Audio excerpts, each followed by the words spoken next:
So after we've understood that there was an incredible Afrocentric empowerment movement that happened in 1977 and 1966 in the light of Festac, the question is, why are we talking about restitution again?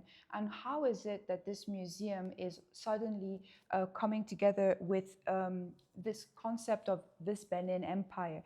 If I look into the Landesmuseum Colonial, we have a glossary that is handed out to people with words and concepts that are just important to be able to understand, going from agency, decolonization, Eurocentrism, exoticization, global north and south, imperialism, nigger, indigenous, climate justice, European colonialism, Congo atrocities, Creole, and many other words that are more negative in their output of how you judge others, including the concept of negritude, Orientalism, person or people of color, othering, post-colonial, provenance research, racialization, restitution, black, enslaved people, and business cartels.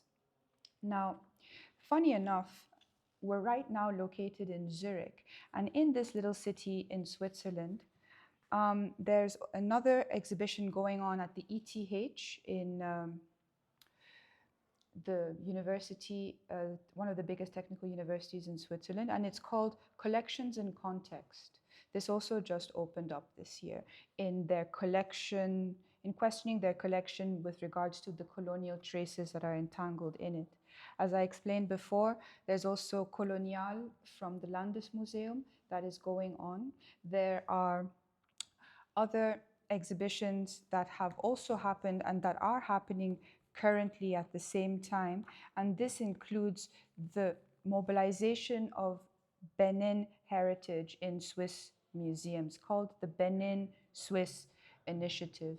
And as I talk about this, we can see on the wall here, which is part of the timeline of this exhibition, how in 2021 there was the kickstart of the Benin Swiss Initiative, which was trying to take 8 museums in Switzerland that have Benin objects in their inventories and find a way to give it back on the context of restitution. As you can see this map here that also shows the amount of objects per museum.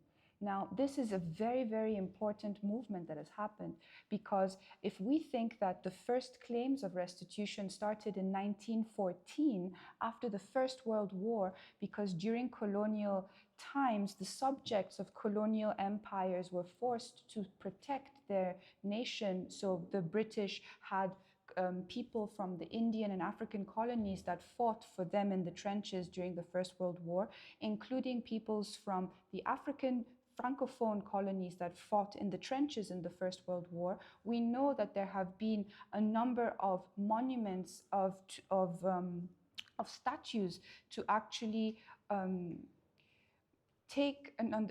understand that there were even horses that were killed during the First World War. And we have remembrance statues for these horses. Until today, we still do not have a respectful amount of recognition of the names and family names of all the people from the colonial times that fought for their nations at the moment. This is where the first claims of restitutions happened, and this was 1914.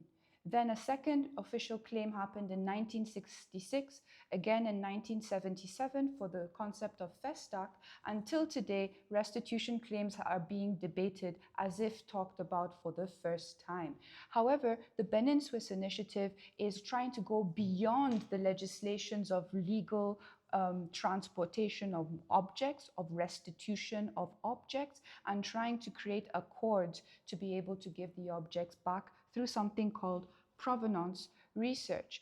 But just as we continue with the concept of the museum for Africans by Africans with regards to the Pan-African potential of what we're talking about, I'll just explain the origin and influence that inspired this exhibition.